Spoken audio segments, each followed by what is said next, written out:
નમસ્કાર કલમ યુદ્ધ સમાચારની સાથે હું છું આપની સાથે પાયલ બામભણિયા। તો જોઈએ આજના મહત્વના સમાચારમાં। સુરતથી મહત્વના સમાચાર મળી રહ્યા છે। ડિંડોલી પીઆઈ સોલંકી દ્વારા વકીલને મારવાનો મામલો 2 દિવસ વીતી ગયા પણ કોઈ પણ ફરિયાદ લેવામાં નથી આવી। મોટી સંખ્યામાં વકીલો સુરત કમિશનર ઓફિસે પહોંચ્યા। જો પોલીસ ફરિયાદ નહીં લેશે તો કોર્ટમાં આ બાબતે ફરિયાદ કરવામાં આવશે। સંયુક્ત કમિશનરને આ બાબતે જાણ કરાઈ હતી। પીઆઈ વિરુદ્ધ ફરિયાદ દાખલ થાય તેવી માંગ કરાઈ હતી। સંયુક્ત કમિશનર રાઘવેન્દ્ર વત્સ દ્વારા 2 દિવસનો સમય માંગવામાં આવ્યો છે। સમગ્ર બાબતે તપાસ કર્યા બાદ યોગ્ય પગલાં લેવાશે। કલમ યુદ્ધ સમાચાર સુરત।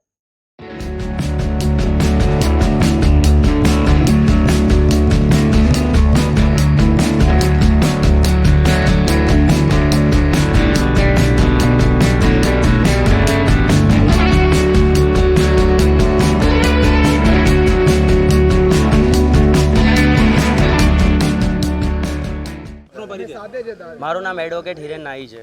હિરેનભાઈ, શું બનાવ બન્યો તો આજે શું રજૂઆત કરવા માટે એસીપી સાહેબ? મારો બનાવ 18 તારીખે રાતના મોડી રાત્રે 18 તારીખે મોડી રાત્રે હું મારી ઓફિસનું કામ પતાવીને મારા ઘરે જતો હતો। એ દરમિયાન પીઆઈ સાહેબ આવેલા હતા અને પીઆઈ સાહેબે મને એમ પૂછ્યું કે તમે શું કરો છો અહીંયા। તે સમયે મેં એમ કીધું કે સાહેબ હું એડવોકેટ છું અને મારું કામ પતાવીને હું ઘરે જાઉં છું। કયા પોલીસ સ્ટેશનના પીઆઈ હતા, શું નામ છે અને શું ગેરવર્તન કર્યું તમારી સાથે? પીઆઈ સાહેબનું નામ છે સોલંકી સાહેબ, ડિંડોલી પોલીસ સ્ટેશનના 2nd પીઆઈ છે અને મને એમને લાત મારીને મારું મોઢું દબાવ્યું છે। મા બેન સામેની ગાળો બોલી છે।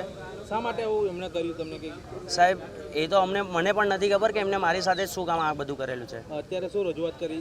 અત્યારે જોઈન્ટ સીપી સાહેબને અમારા એસડીબીએના પ્રમુખ, ઉપપ્રમુખ અને અન્ય હોદ્દેદારો સાથે અમે જોઈન્ટ સીપી સાહેબને રજૂઆત કરેલી છે કે આ મારી સાથે જે મિસબિહેવ થયો છે એના ઉપર જલ્દીને જલ્દી એક્શન લેવામાં આવે અને ફરિયાદ કરવામાં આવે। એમને શું કહ્યું?